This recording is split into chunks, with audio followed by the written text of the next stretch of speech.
अहिलेको राष्ट्रिय तथ्याङ्क कार्यालय त्यतिखेरको केन्द्रीय तथ्याङ्क विभागले विक्रम सम्वत 2078 साल भदौ महिनाको 30 गतेदेखि असोज महिनाको 18 गतेसम्म नेपालभरिका प्रत्येक परिवारमा गएर विभिन्न विवरणहरू सङ्कलन गऱ्यौँ, जसलाई हामीले सूचीकरण फारम भन्ने नाम दिएका थियौँ। त्यो सूचीकरण फारमको प्रमुख उद्देश्य चाहिँ हामीले मूल गणना गर्नको निमित्त योजना तर्जुमा गर्ने भन्ने थियो। त्यसको तत्काल प्रयोग हामीले कहिले गर्यौँ भनेदेखि त्यसै 2078 सालको कार्तिक महिनाको 25 गतेदेखि मङ्सिर महिनाको 9 गतेसम्म 15 दिनको समय लाएर हामीले मूल गणना गऱ्यौँ। त्यो मूल गणनाका प्रतिवेदनमध्ये धेरैजसो प्रतिवेदनहरू हामीले यसपूर्व नै प्रकाशन पनि गरिसकेका छौँ। यसबाहेक हामीले अर्को सामुदायिक प्रश्नावली भन्नेको पनि प्रयोग गरेका थियौँ। यसरी हेर्दा पछिल्लो जनगणनामा 3 किसिमका प्रश्नावलीहरूको प्रयोग गरियो। एउटा मूल प्रश्नावली जसका विवरणहरू धेरैजसो प्रकाशन भइसके, त्यसपछि जुन अहिले हामी छलफल गर्दैछौँ सूचीकरण फारम सबभन्दा पहिला गरिएको 20 दिन लाएर सङ्कलन गरिएका विवरणहरू, र अझै अर्को एउटा सामुदायिक प्रश्नावली भन्ने छ जुन हामीले हरेक वडाहरूमा गएर विवरण सङ्कलन गरेका थियौँ। त्यसका विवरणहरू अझै आउन बाँकी छन्। जनगणनाका नतिजाहरूलाई क्रमैसँग प्रकाशन गर्ने हाम्रो लक्ष्य हो। त्यही लक्ष्य अनुसार हामीले मूल प्रश्नावलीमा भएका विषयहरू एक लट प्रकाशन गरिसक्यौँ। अझै थीमेटिक रिपोर्टहरू निकाल्न त बाँकी नै छ। यो आज हामीले सार्वजनिक गरेका विषयहरू चाहिँ मूलतः त्यही घर परिवार सूचीकरणसँग सम्बन्धित छन्। घर परिवार सूचीकरणमा हामीले परिवार मूल्यको नाम, परिवारको सङ्ख्या, महिला पुरुषको सङ्ख्या, उहाँहरूसँग भएको जग्गा जमिनका कुराहरू, पशुपन्छीको सङ्ख्या, त्यसपछि केही विशिष्ट विषयहरू, उहाँको घर, घरको तला, घरको आयु, उमेर, घरको प्रयोजन, त्यसपछि त्यो घर केले बनेको छ भन्ने विवरणहरू चाहिँ फेरि पछि मूल प्रश्नावलीमा गएर सोधेका थियौँ। त्यसबाहेकका चाहिँ ब्याङ्क ऋणमाथिको पहुँच, ब्याङ्कमा खाता छ कि छैन भनेर अलिकति फाइनान्सियल एक्सेसका विषयहरू, र व्यावसायिक सिप लिएका व्यक्तिहरू घर परिवारमा हुनुहुन्छ कि हुनुहुन्न भनेर यी थप प्रश्नहरू सोधेका थियौँ। त्यसमध्ये कृषिसँग सम्बन्धित जमिन र पशुपन्छीहरूको सङ्ख्या हामीले राष्ट्रिय कृषि गणनामा समावेश गरेर प्रकाशन गरिसक्यौँ। अनि बाँकी रहेका 5-6वटा विषयहरू जुन थिए, तिनै 5-6वटा विषयहरूलाई आज हामीले हाम्रो वेबसाइट मार्फत सार्वजनिक गरेका छौँ, प्रेस विज्ञप्ति मार्फत सार्वजनिक गरेका छौँ। यसमा हामीले मूल रूपमा प्रकाशन गरेको भनेको घरको सङ्ख्या, घरको प्रयोजन, त्यसपछि ती घरका तलाहरू, कति तलासम्मका घरहरू छन् भन्ने विषयहरू, त्यसपछि घरको आयु जसले हाम्रो यो डिसास्टर म्यानेजमेन्टदेखि लिएर अन्य विविध विषयहरूमा ठुलो प्रभाव पार्छ। त्यो घर निर्माण कहिले भएको हो, हामीले गणना गर्ने समयमा त्यसको उमेर कति थियो भन्दा 100 वर्षभन्दा पुराना घरहरू नेपालमा भेटिएका छन्। घरका तलाहरूको कुरा गर्ने हो भने 10 तलाभन्दा बढी भएका पनि भेटिएका छन्। तैपनि सबभन्दा धेरै त एकतले परिवार, एकतले घरहरू नै छन् हामीसँग अहिले पनि। र घरको प्रयोजनसँग सम्बन्धित विषयहरू पनि हामीले सङ्कलन गरेका थियौँ। र यसमा एउटा चाखलाग्दो विषय के पनि छ भनेदेखि करिब 6 लाखभन्दा बढी परिवारहरू अहिले रित्ता छन्, कोही पनि बस्दैनन् भन्दा त्यो आवासीय प्रयोजनको निमित्त निर्माण गरिएका घरहरू हुन्। तिनीहरू विविध कारणले मान्छेहरू बसाइ सरे होलान् अथवा केही भयो होला, होइन त। त्यो करिब 6 लाख जति परिवारहरू रित्ता छन्, र ती भएका 75 लाख जति घरहरू जुन छन्, ती 75 लाख जति घरहरू कस्ता कस्ता छन् भन्ने विवरणहरू आज हामीले सार्वजनिक गरेका छौँ। तथ्याङ्कको मूल उद्देश्य नै के हो त भनेदेखि यसले हाम्रो हैसियत बताउँछ भनेर भन्छौँ।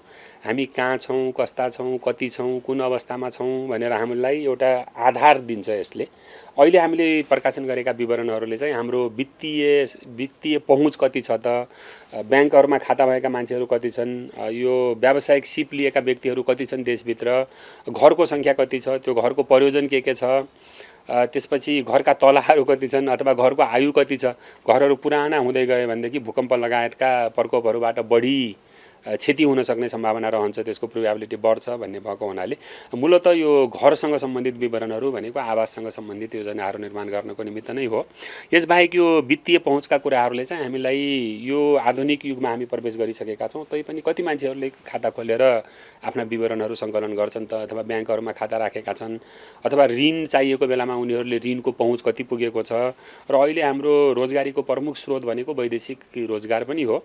वैदेशिक रोजगारमा हामीले के देखेका छौँ भनेदेखि अनस्किल्ड लेबरको तुलनामा स्किल्ड लेबरहरूले ठुलो मात्रामा आम्दानी गर्छन् भन्दा त्यो आम्दानीको ग्याप ठुलो भएको हुनाले यदि हामीले कुनै न कुनै किसिमको सिप दिएर व्यक्तिहरूलाई तयार गर्न सक्ने हो भनेदेखि उनीहरूले देशभित्रै पनि र देश बाहिर पनि अलिकति बढी ज्याला पाउने खालका कामहरू पाउने भन्ने देखाएको हुनाले त्यस्ता मान्छेहरू कति छन् त भनेर पनि हामीले प्रत्येक परिवारमा गएर सिप लिएका मान्छेहरू सिकर्मीको हुनसक्छ, डकर्मीको हुनसक्छ, इलेक्ट्रिसियनको हुनसक्छ, प्लम्बिङको हुनसक्छ, कपाल काट्ने हुनसक्छ अथवा अरू केही विभिन्न कम्प्युटरसँग सम्बन्धित सिपहरू हुन सक्छन्। ती व्यावसायिक सिपहरू केही लिनुभएको छ कि छैन भनेर विवरणहरू सङ्कलन गरेका थियौँ। यसले चाहिँ एउटा हाम्रो जनशक्ति योजना निर्माण गर्नको निमित्त पनि काम लाग्ने भयो। अर्को एउटा यो वित्तीय साक्षरताको विषय पनि भयो। अर्को ऋणमाथिको पहुँचको कुराहरू पनि भयो र एउटा समग्रमा चाहिँ राष्ट्रले निर्माण गर्ने आवास योजनाहरू, कच्ची घरमा बस्ने मान्छेहरू कति छन् अथवा एकतले घरहरू कति छन् भनेदेखि हामीसँग अहिलेसम्म त जमिन प्रशस्तै छ। जमिनको खण्डीकरण हुँदै जाँदा अथवा त्यो ल्यान्डको डाइभर्सिफिकेसन हुँदै जाँदाखेरि भोलि जमिन कम हुने, जस्तो काठमाडौँ उपत्यका लगायतका सहरहरूमा जमिन कम भइसक्यो भने अब राज्यको प्राथमिकता एकतले घर हो कि अथवा बहुतले घरहरू हुन् भनेर राज्यले योजना निर्माण गर्नको निमित्त पनि यी विवरणहरूले हामीलाई सघाउ पुर्याउँछन् भन्ने लाग्छ।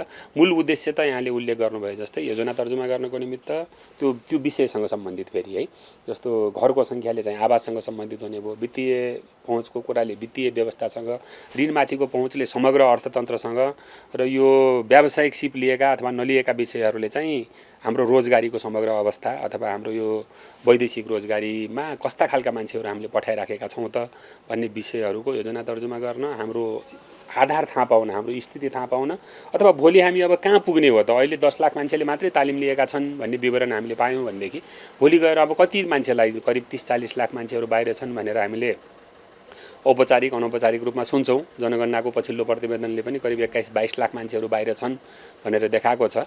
जनगणना सम्पन्न भएकै पनि झन्डै 2 वर्ष पुग्न लागिसक्यो भनेदेखि यो सङ्ख्या बढी पनि सक्यो होला अहिले गएर। भनेदेखि त्यो लाखौँ मान्छेहरूमध्ये कति मान्छेहरू तालिम लिएर गएका छन्, यी विषयहरूले चाहिँ अथवा हामीले ती सबै मान्छेहरूलाई तालिम दिएर पठाउन सक्यौँ भनेदेखि तिनीहरूले गर्ने आय आर्जन चाहिँ बढ्छ, जसले रेमिटेन्स बढ्ला र समग्रमा अर्थतन्त्रकै उत्थान हुन्छ, देशकै जीवनस्तर बढ्छ भनेर यी विवरणहरू सङ्कलन गरेका हौँ र यसपालि हामीले प्रकाशन पनि गरेका छौँ। नेपालमा भएका करिब 66-67 लाख परिवारहरूमध्ये झन्डै 1/4हरूले कतै न कतैबाट ऋण लिइराखेका रहेछन् भन्दा बाँकी परिवारले ऋण लगेनन् अथवा ऋण पाएनन् भन्ने हिसाबमा बुझ्नु पर्यो।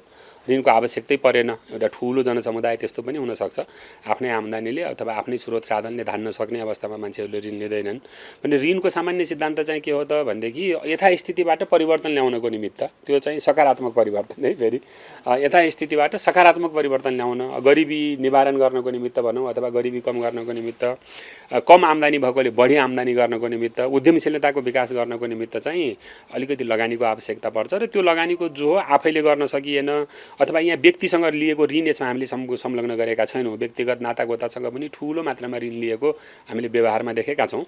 यहाँ चाहिँ हामीले बैङ्क तथा वित्तीय संस्थाहरू अथवा सङ्गठित सहकारी संस्थाहरूबाट, साहुकारहरूबाट लिएको ऋण होइन, यो सङ्गठित संस्थाहरूबाट ऋण लिने परिवारहरू पनि ठुलो सङ्ख्यामा हुनुहुँदो रहेछ भन्ने, यसले झन्डै 16-17 लाख हुनुहुन्छ भन्ने यो विषयले देखायो भनेदेखि यसको सन्देश चाहिँ के हो भने यो राम्रो विषय हो, ऋण लिएर उन्नति गर्नु भनेको राम्रो विषय हो।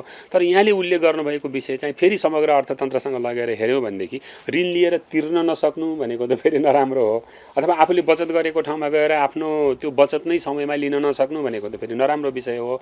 अब तत्कालको निमित्त केही आर्थिक मन्दी, गत आर्थिक वर्षमा हामीले प्रकाशन गरेका राष्ट्रिय लेखासँग सम्बन्धित तथ्याङ्कहरूले ग्रोथ रेट साह्रै कम देखियो, अनुमान गरे भन्दा साह्रै कम देखियो र केही क्षेत्रहरू चाहिँ मन्दीकै अवस्थामा छन् भनेर हामीले पनि प्रकाशन गरेका थियौँ। यो मन्दीको कारणले गर्दा यस्तो भएको हो भनेदेखि त यो सर्ट टर्मको फेनामेना हो, छोटो अवधि रहन्छ, भोलि फेरि मान्छेको उद्यमशीलताको विकास हुन्छ, वस्तुहरूको बिक्री सुरु हुन्छ, उत्पादन बढ्छ, स्वाभाविकले उनीहरूले ऋण तिर्न सक्छन् र अहिले सङ्कटग्रस्त भएका सहकारीहरू अथवा वित्तीय संस्थाहरू पनि भोलि सङ्कटबाट मुक्त हुन्छन् भन्ने यसको सामान्य सिद्धान्त हो। त्यो भयो भने केही चिन्तै गर्नु परेन। त्यसो हुन सकेन भनेदेखि चाहिँ राज्यले केही राहत प्याकेजहरू ल्याउनुपर्छ कि भन्ने मलाई लाग्छ। शिक्षा र तालिमलाई हामीले छुट्याएका छौँ। शिक्षा जस्तो तपाईँ हामीले केही तहसम्म पढ्यौँ, आइए पढ्यौँ, बिए पढ्यौँ, एमए पढ्यौँ अथवा अझै माथिल्लो तहसम्म अध्ययन गऱ्यौँ भनेदेखि त्यसलाई हामीले व्यावसायिक तालिम भनेर गनेनौँ है त।